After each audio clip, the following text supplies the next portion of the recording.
నమస్కారం. ప్రేక్షకులకు శ్రీరామనవమి శుభాకాంక్షలు.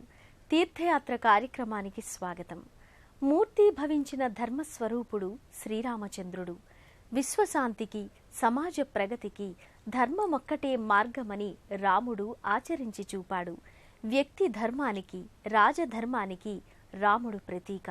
రాజ్యమంటే రామరాజ్యం, రాజంటే శ్రీరాముడే అనే రీతిలో రాఘవుడు యుగ యుగాలకు తరగని ఖ్యాతి అందుకున్నాడు.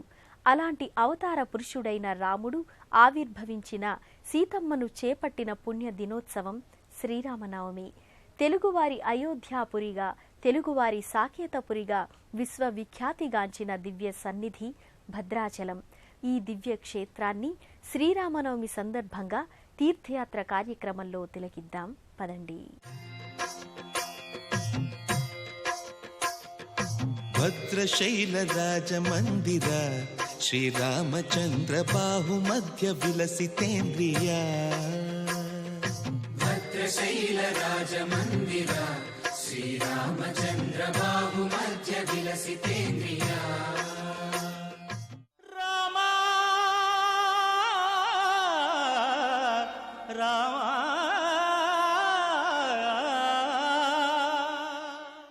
భద్రో భద్రయ అంటూ వేదం ఉపదేశించిన మంత్రం రామాయణంలోని భద్ర బీజాక్షరాలకు భవ్య సాకారమే భద్రాద్రి.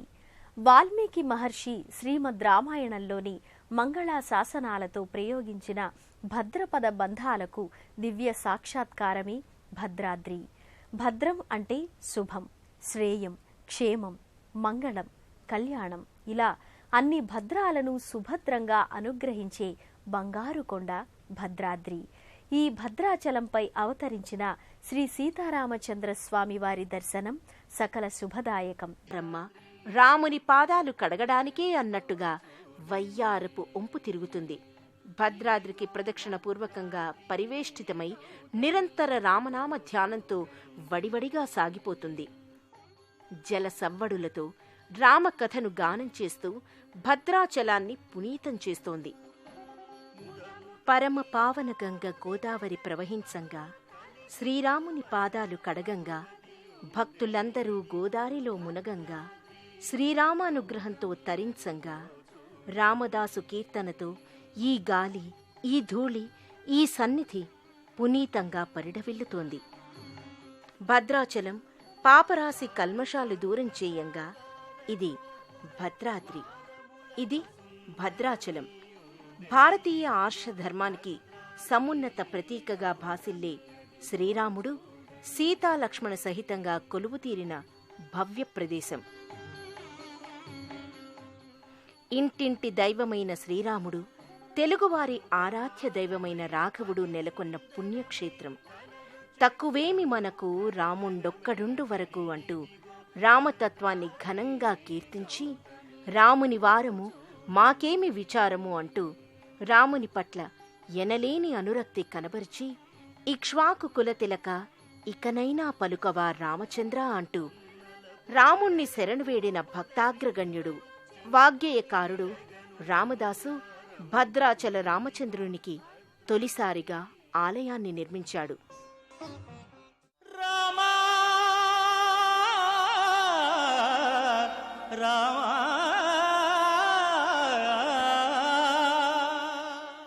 భద్రాచల శ్రీ సీతారామచంద్ర స్వామి వారి ఆలయ లోగిలి అద్భుతమైన పరమ పునీతమైన దివ్య సన్నిధి. విశాలంగా పరచుకున్న ప్రదక్షిణాపథం, ప్రాకార మంటపాలు, ఉపాలయాలు, గర్భాలయ గోపురం కన్నుల పండుగ చేస్తాయి. ఆలయ లోగిలిలో పూజలు, క్రతువులు, నిత్య కళ్యాణం, భజనలు, రామనామ స్మరణలతో పరిఢవిల్లుతుంది. ఈ ఆలయ దర్శనం భక్తులకు ఎనలేని ఆధ్యాత్మికానందదాయకం. త్రేతాయుగంలో విభవావతార మూర్తిగా ఆవిష్కారమైన రాముడు దుష్ట శిక్షణ, శిష్ట రక్షణల్ని జయప్రదంగా నిర్వహించాడు. ఈ యుగాన భద్రుడనే భక్తుడి కోసం వైకుంఠం నుండి వచ్చి అర్చావతార మూర్తిగా వెలసి పూజలందుకుంటున్నాడు. గర్భాలయంలో స్వామి సీతాలక్ష్మణ సహితంగా గోచరమవుతాడు. శంఖు చక్రాలు, ధనుర్బాణాలు ధరించి సీతమ్మతో పరివేష్టితుడై అనుజుడైన లక్ష్మణునితో దర్శనమిస్తాడు. రామనారాయణమూర్తిగా, వైకుంఠ రామునిగా, విష్ణు రాఘవునిగా, స్వామి భక్తులు సేవించుకుంటారు. రామాయ రామభద్రాయ రామచంద్రాయ వేధసే రఘునాథాయ నాథాయ సీతాయాః పతయే నమః. వామాంకస్థిత జానకీ పరిలసత్ కోదండ దండంకరే చక్రం చోర్ధ్వ కరేణ బాహుయుగళే శంఖం శరం దక్షిణే బిభ్రాణం జలజాత పత్రనయనం భద్రాద్రి మూర్ధ్ని స్థితం కేయూరాది విభూషితం రఘుపతిం సౌమిత్రియుక్తం భజే. భద్రాచల రాముణ్ణి వైకుంఠ రామనారాయణుణ్ణి తిలకించి పులకించి భక్తి ప్రపత్తులతో పరవశించి జగద్గురువు ఆదిశంకరాచార్యులు రచించిన మహాద్భుత శ్లోకంలో భద్రాద్రి రాముని రూపలావణ్యాల్ని వర్ణించారు.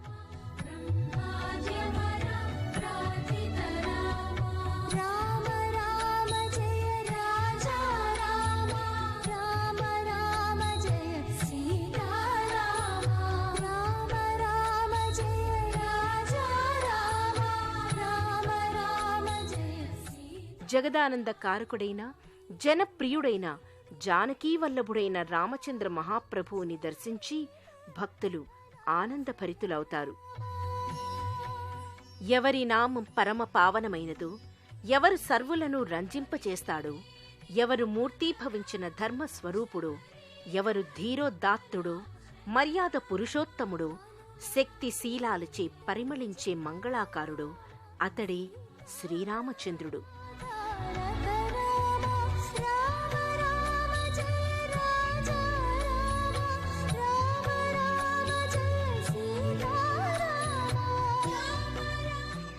మానవీయ మాననీయ విలువల్ని జాతికి ఘనమైన వారసత్వ సంపదగా శ్రీరాముడు అందించాడు. అలాంటి భద్రాద్రి రాముని దర్శనం సకల సన్మంగళకారకం.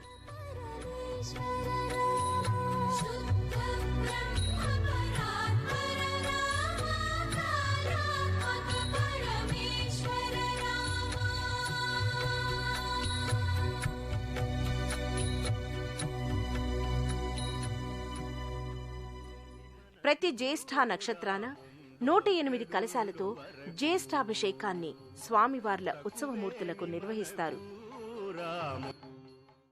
భద్రాచల క్షేత్రానికి సంబంధించి ఎన్నో స్థల పురాణ గాథలు ప్రచారంలో ఉన్నాయి. శ్రీరాముడు అరణ్యవాసంలో ఉన్నప్పుడు తనను సేద తీర్చిన శిలారూపంలో ఉన్న భద్రుణ్ణి అనుగ్రహించాడంటారు. రామావతారం ముగిశాక రాముడు నారాయణునిగా వైకుంఠాన్ని చేరుకున్నాడు. రాముడు తనకిచ్చిన వరం ప్రకారం రామభద్రునిగా తనపై అధివసించాలని భద్రుడు ఘోర తపస్సు చేశాడంటారు. ఆ తప ఫలితంగా రాముడు రామనారాయణునిగా ఆవిష్కారమయ్యాడని ప్రతీతి. భద్రుని కోసం దివి నుంచి భువికి దిగివచ్చిన రాముడు భక్తుడైన భద్రుని తపోదీక్షకు మెచ్చి ఆర్తరక్షణ పరాయణుడైన వైకుంఠధాముడు వేగిరపాటుతో అపసవ్యంగా శంఖుచక్రాల్ని ధరించి ధనుర్బాణాల్ని చేతబూని సీతాలక్ష్మణ సహితంగా భద్రగిరిపై వెలిశాడంటారు. ఈ జగమంతా రామమయం.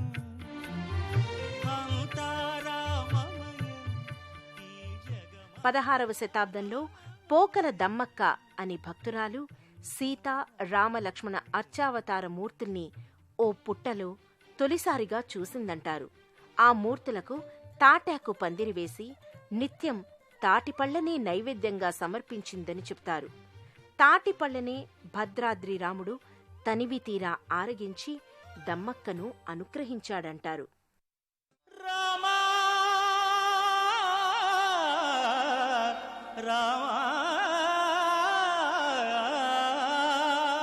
భద్రాచలంలో చైత్రశుద్ధ పాడ్యమి నుండి దశమి వరకు ఉత్సవ సంరంభం కన్నుల పండుగగా వెల్లివిరుస్తుంది.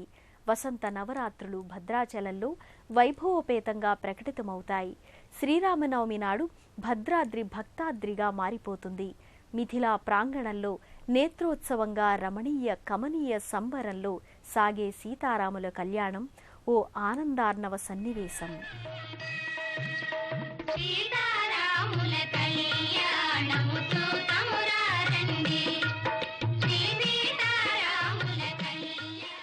కళ్యాణమంటే సీతారాములదే. ఆకాశమంత అరుగు, భూదేవంత పీట వేసి నేత్రపర్వంగా సాగే ఈ వేడుకకు దేశం నలుమూలల నుంచి భక్తులు భద్రాచలానికి తరలివస్తారు. 1964వ సంవత్సరంలో గణపతి స్థపతి ఆధ్వర్యంలో నిర్మించిన కళ్యాణ మంటపంలో నేత్రోత్సవంగా ఈ వేడుకను నిర్వహిస్తారు. ముత్యాల తలంబ్రాలతో మురిపెంగా ముగ్ధ మోహనంగా పరిఢవించే ఆ ఘట్టం ఓ మాధుర్య విశేషం.